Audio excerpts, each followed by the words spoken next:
El polémico caso, cuyo centro es el Vaticano, se refiere a Marko Rupnik y las acusaciones formuladas contra el jesuita esloveno, conocido artista y sacerdote, por abusos sexuales y psicológicos. En enero de 2020, fue condenado por unanimidad por conceder la absolución a un cómplice de un pecado, hecho que motivó su excomunión, que posteriormente fue levantada ese mismo mes.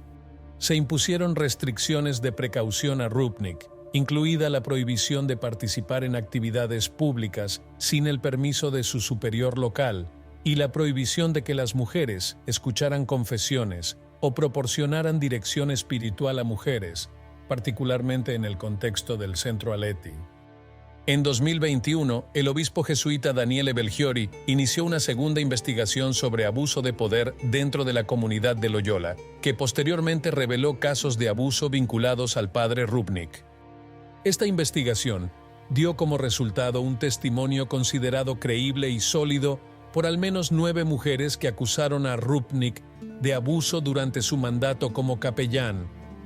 A pesar de las restricciones impuestas, Rupnik siguió participando en eventos públicos, grabando homilías y discursos e incluso recibiendo un doctorado honoris causa. Aquí uno de los testimonios completos.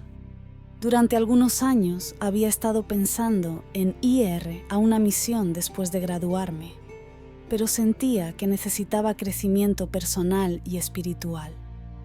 Cuando conocí a Rupnik y sobre todo la espiritualidad agatsiana, con la posibilidad de discernimiento y crecimiento en el bien, fui muy feliz. Rupnik también fue considerado un guía espiritual por otros jóvenes sacerdotes eslovenos que conocí.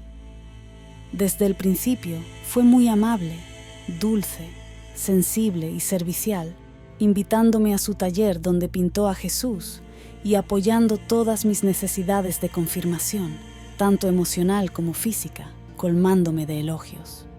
Sin embargo, si bien me apoyó en mi crecimiento espiritual, también introdujo implicaciones negativas en cada apreciación.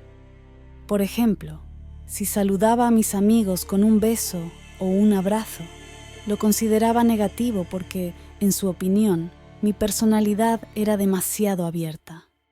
Al mismo tiempo, me pidió vivir solo con él, afirmando que era el único integrado en esa dimensión. Me invitó a su estudio y, mientras pintaba, me hacía sentar detrás de él, volviéndose a menudo para mirarme y contemplando partes de mi cuerpo. La primera vez que se acercó a mí, me levantó la falda hasta las piernas, diciendo que era un gesto que hacía la Virgen en un icono, revelando la divina humanidad de Cristo. Me dijo que si no repetía ese gesto, me detendría en mi crecimiento espiritual. Esto me puso en una posición difícil, sintiéndome obligado a seguir sus instrucciones para no bloquear mi crecimiento espiritual. En junio de 1986, cuando Rupnik estaba planeando un viaje a Grecia para ver los iconos bizantinos, me pidió que fuera a verlo la noche anterior para celebrar la Eucaristía en su taller. Entendí que era solo una excusa para desnudarme y tocarme. Esa vez decidí no obedecer y tratar de desviar la atención hacia la conversación. Sin embargo, se molestó cada vez más, hasta que explotó de manera muy agresiva cuando me acompañó al autobús, diciéndome que yo no valía nada y que nunca haría nada bueno en la vida. Lloré mucho esa noche y a la mañana siguiente lo llamé, todavía llorando. Su respuesta fue un cambio inmediato de actitud, volvió a ser amigable y luego me envió una tarjeta de felicitación. El caso de Marko Rupnik y el manejo de los testimonios de las víctimas han planteado preguntas importantes sobre la respuesta de la Iglesia a los abusos y la lucha de las víctimas por la justicia. Víctimas como Gloria Branciani y otras exhermanas de la comunidad de Loyola compartieron experiencias de abuso de poder, abuso sexual y la dificultad de ser escuchadas y tomadas en serio por la jerarquía eclesiástica. Branciani relató su descenso al infierno de los abusos sufridos por Rupnik, describiendo cómo había sido manipulada psicológica y espiritualmente, haciéndola creer que las experiencias sexuales impuestas eran deseadas por Dios. Los testimonios de las víctimas revelan un patrón de abuso, de confianza y explotación de la superioridad espiritual y de la posición jerárquica por parte del clero, aspecto también destacado por expertos y terapeutas de las víctimas. Este abuso de confianza debilita el sentido crítico de las víctimas y desactiva sus mecanismos de defensa, dejándolas en un estado de vulnerabilidad psicológica. Daniele Bibiari, obispo auxiliar de la diócesis de Roma, abordó las acusaciones contra Rupnik en su papel de comisario extraordinario de la comunidad de Loyola. Describió el proceso de sacar a la luz los testimonios y su trabajo escuchando y documentando las experiencias de las víctimas, que revelaron abusos que habían ocurrido mucho antes de 1993. Lebanon Ries subrayó la gravedad del conflicto interno y el trauma experimentado por muchas hermanas, destacando la falta de vigilancia y supervisión adecuada por parte de las superiores de Rupnik a lo largo de los años. El padre Johann Verschueren, funcionario jesuita, anunció la expulsión de Rupnik de la Compañía de Jesús debido a su reiterada negativa a enfrentar acusaciones de abuso sexual y cumplir con las restricciones impuestas. A pesar de la expulsión, el Centro Aletti, fundado por Rupnik, publicó una carta en su defensa, afirmando que una campaña mediática basada en acusaciones difamatorias y no probadas había minado la confianza en sus superiores. Además, las discusiones sobre los aspectos legales de la secularización contra Rupnik han revelado una mezcla de limitaciones y opciones por parte de la orden jesuita.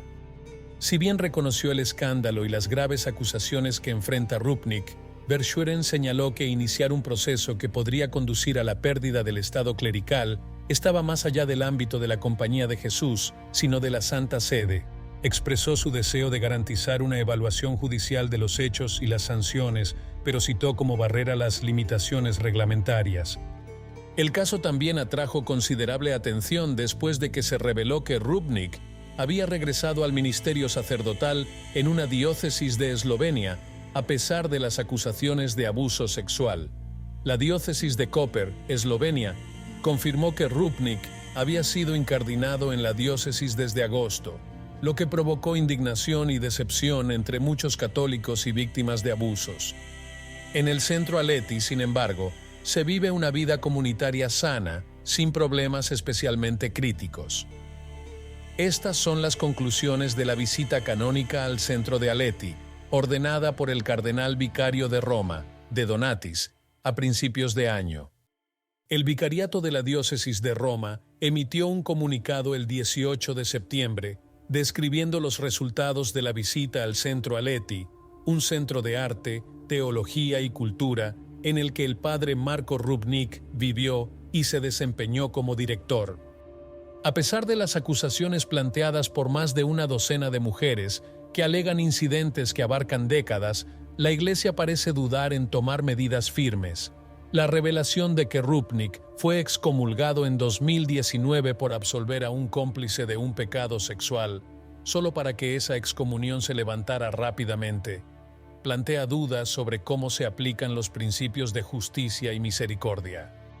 La decisión del Papa Francisco de levantar la prescripción, permitiendo así el inicio de un proceso canónico, es un paso hacia el reconocimiento del sufrimiento de las víctimas. Sin embargo, la incardinación de Rupnik en la diócesis eslovena de Koper, donde disfruta de todos los derechos y deberes de los sacerdotes diocesanos, parece contradecir las expectativas de una resolución justa y transparente del caso. La diócesis de Roma, bajo la dirección del cardenal de Donatis, realizó una visita canónica al centro Aletti, llegando a conclusiones que minimizan los aspectos críticos y elogian la vida comunitaria del centro. Este enfoque plantea dudas sobre la voluntad de la Iglesia de abordar seriamente las acusaciones y escuchar las voces de las víctimas, en un momento en el que la transparencia y la rendición de cuentas deberían ser prioridades. En una era en la que la credibilidad de la Iglesia se ve puesta a prueba por escándalos y llamados a reformas, el caso de Rupnik se vuelve emblemático de una crisis mayor. Millones de fieles están preocupados y piden respuestas. ¿Cómo puede la Iglesia profesar valores de justicia y misericordia mientras al mismo tiempo parece incapaz de afrontar con determinación sus propias sombras. El silencio y la ambigüedad que rodean el caso Rupnik no hacen más que alimentar la percepción de una institución que, ante el dilema entre proteger su imagen y brindar justicia a las víctimas, con demasiada frecuencia elige el camino más sencillo. Este enfoque no solo perjudica a las víctimas, sino que también socava la fe de los fieles en la integridad moral de su iglesia. La pregunta sigue siendo: ¿podrá la Iglesia encontrar la fuerza para afrontar esta crisis con el coraje de la verdad y la justicia? ¿O seguirá navegando en aguas turbias, arriesgándose a perder aún más la confianza de sus fieles? Háganos saber su opinión. Dios lo bendiga.